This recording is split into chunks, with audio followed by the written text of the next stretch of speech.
Alors, bonjour, je suis Rossella Benedetti, je suis la responsable des relations internationales de mon organisation Will School en Italie.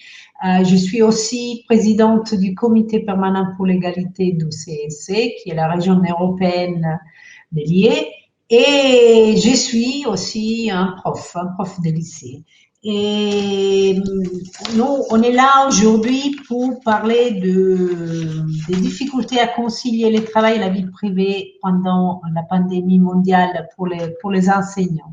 Et même avant, il faut dire, même s'il y a un stéréotype qui concerne les enseignants, et tout le monde pense que les enseignants, c'est quelque chose de tranquille à enseigner et que les enseignants ont plein de temps pour concilier la vie privée avec les travail. Ça, on sait très bien que ce n'est plus vrai depuis des décennies. Les enseignants sont ils ont des problèmes d'horaire, ils ont des problèmes de déplacement pour rejoindre les écoles où ils travaillent, les établissements scolaires où ils travaillent. Ils ont aussi beaucoup de travail à faire, donc le travail derrière les cours, c'est très lourd, c'est pas facile à faire, donc et pourtant il y a toujours ce stéréotype qui nous concerne. Mais avec la pandémie, on a vu que les problèmes sont tous ressortis, tous ensemble. Parce que pendant la pandémie, on a découvert et l'IE a fait aussi de rencontres en ligne entre les différentes régions pour parler de ça.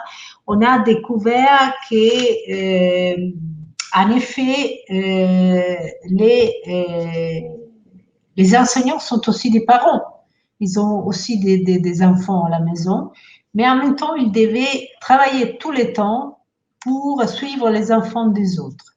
Parce que c'est ça qui s'est passé. Et les familles et les parents des élèves demandent des horaires différents pour organiser le travail à la maison, parce que tout le monde est en ligne. On ne peut pas être en ligne tout le monde au même moment. Donc, le travail a augmenté. Il n'y avait plus d'horaires. Les horaires n'existaient plus pour les enseignants.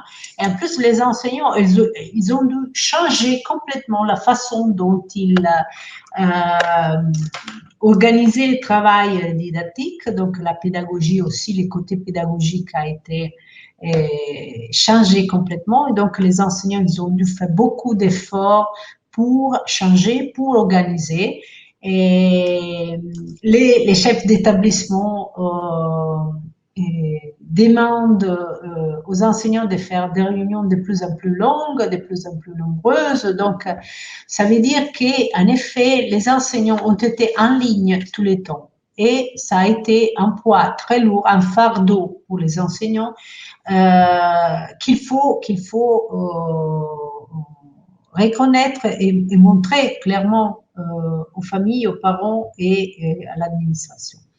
Donc, nous, on est là en ce moment pour échanger avec une collègue du Canada, Valérie Kessy.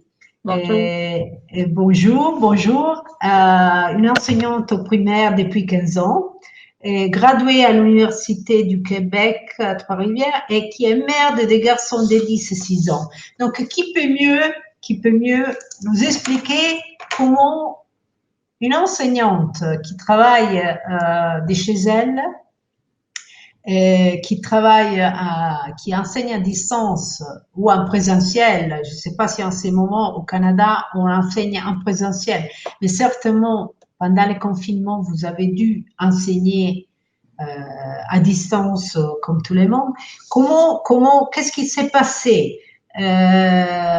Si vous pouvez nous parler un peu de votre expérience personnelle concernant la recherche d'un équilibre entre d'une part l'enseignement à distance et le suivi de vos étudiants et d'autre part la gestion de votre vie privée et familiale, le tout depuis votre domicile, ce qui s'est passé un peu pour tout le monde.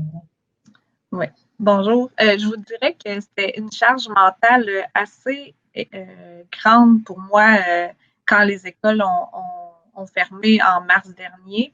Je me suis retrouvée à la maison avec, vous l'avez dit, mes 2 garçons, un de niveau préscolaire, puis l'autre de niveau primaire. Mais mon plus grand garçon, lui, vit avec un spectre de l'autisme. Alors, pour lui, la routine était super importante. Il avait déjà sa routine d'aller à l'école qui était bien établie depuis quelques années. Là, on venait en un claquement de doigts de tout changer. Donc, ça a été très difficile là, à la maison d'établir un horaire pour lui, et aussi pour mon plus petit. Puis, donc, je vous dirais que j'ai placardé les murs d'affiches d'horaires et d'activités, là, essayer de varier les activités là, dans le premier 2 semaines là, après les fermetures parce qu'on était comme en arrêt. Je n'avais pas le suivi à faire avec mes élèves, mais en même temps, je me questionnais puis je m'inquiétais quand même de leur réussite de la maison. Je ne savais pas trop vers où on s'en allait avec ça. Mais pendant ces 2 semaines-là, ben, j'ai tout mis en place pour mes garçons. Puis après ça, là est arrivé le moment de faire le suivi à la maison et d'envoyer des activités à la maison à mes élèves. Je vous dirais que souvent, la difficulté, c'était de rejoindre mes élèves à un moment opportun parce que tous les parents étaient en télétravail aussi de la maison. Donc, j'avais des moments propices pour les rejoindre. En même temps, j'avais mes 2 garçons, moi, à la maison, à qui j'essayais de faire les apprentissages en même temps. Donc, ça a été beaucoup d'ajustements, puis énormément de difficultés là, pour rejoindre les autres enfants, là, les élèves que j'avais. Donc, oui, évidemment, vous avez parlé des charges mentales et il faut dire qu'une des initiatives qu'on a prises en Italie, mon organisation a été celle de offrir aux travailleurs, à nos affiliés, un soutien psychologique. Parce que la charge mentale a été vraiment très très forte et surtout au début, tout le monde craignait de tomber, les risques de tomber malade étaient forts pour tout le monde, donc tout le monde était stressé et était à la maison, il fallait travailler.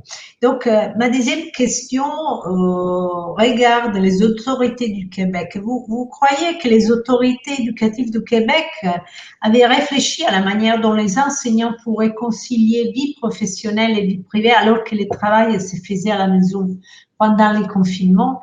Et ont-ils fourni aux enseignants un soutien quelconque dont vous ou vos collègues avaient pu bénéficier ou pas? Ben, je vous dirais qu'ici au Québec, il y a comme 3 paliers d'autorité d'enseignement. Au départ, je pense que le ministère, quand la fermeture des écoles est arrivée, n'avait pas de plan de match. Donc, le temps que ça a pris pour mettre tout à exécution, ils ont fait ça rapidement, mais nous, on était quand même dans le questionnement. Donc là, ils ont ouvert des sites Internet, exemple l'école ouverte, ça permettait aux parents d'aller chercher des activités d'apprentissage là, pour aider leurs enfants là, dans le premier 2 semaines d'arrêt qu'on a eu. Les parents avaient accès à ce site-là et en tout temps durant le confinement aussi.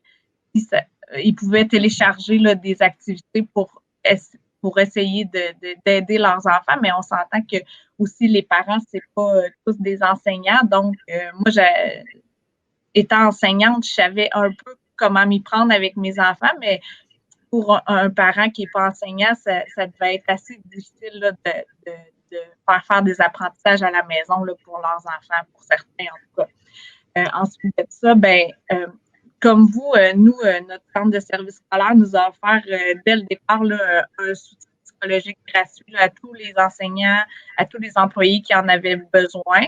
Donc, ils ont été présents dès le début à ce niveau-là.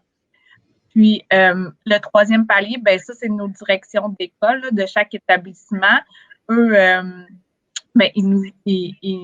ils nous rencontraient virtuellement, bien sûr. On ne pouvait pas être en présentiel, donc on avait des rencontres virtuelles pour nous aider, nous accompagner et tout ça.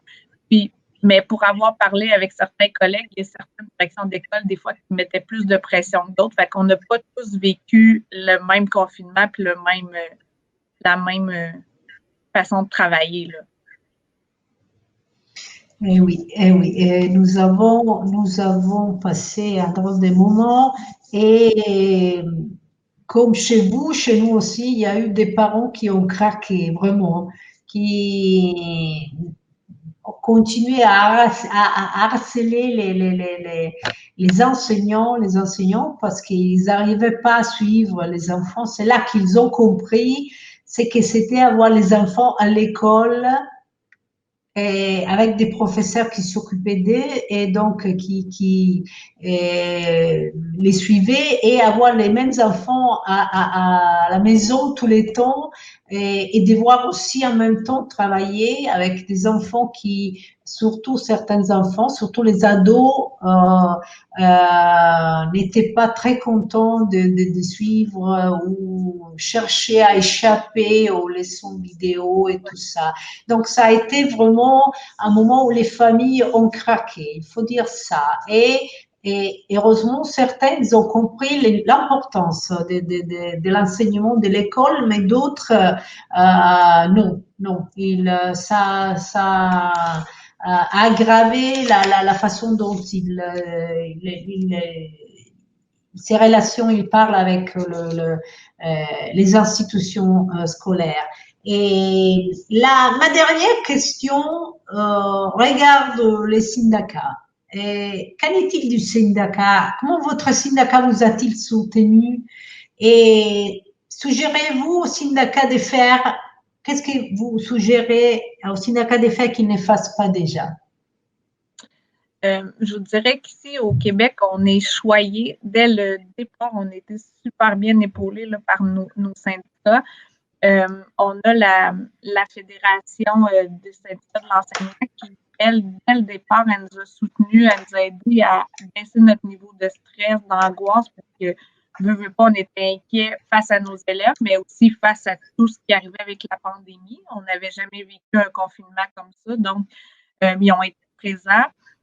Nous, notre fédération avait un rendez-vous quotidien avec le ministre de l'Éducation. Donc, ça nous permettait d'avoir l'information claire rapidement sur les différentes demandes là, du gouvernement. Puis ça permettait aussi de dédramatiser un peu tout ça. Puis aujourd'hui, nos syndicats continuent encore à nous épauler parce qu'on a quand même encore beaucoup de consignes sanitaires à suivre à l'école. Donc, la charge mentale n'est pas disparue. Mais oui, présentement, on est en présentiel, mais on a beaucoup de consignes à respecter, là, la distanciation, la désinfection et tout ça. Donc, le syndicat est toujours là à tous les jours pour essayer de nous donner des consignes claires à suivre.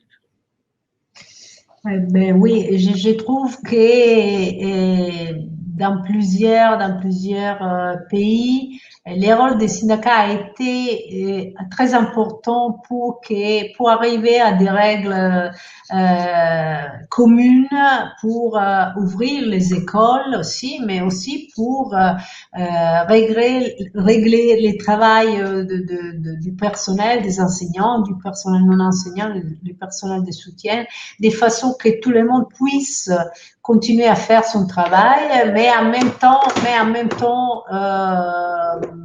ne pas risquer surtout la santé, la sécurité de son travail à l'école. Donc, je crois que d'après tous les échanges que j'ai eus dans les derniers mois, je vois que vraiment là où il y a eu un peu de dialogue social, il y a eu des négociations, il y a eu un rôle des syndicats reconnu par le gouvernement, ça a marché mieux que dans les autres pays. Et il faut reconnaître qu'aussi la solidarité nous a servi à quelque chose parce que nous avons échangé des informations et nous avons pu utiliser ces informations pour faire pression sur nos gouvernements. Donc, je vous remercie, Valérie. Je vous souhaite bon travail. J'espère qu'on pourra se revoir bientôt en présence. Merci.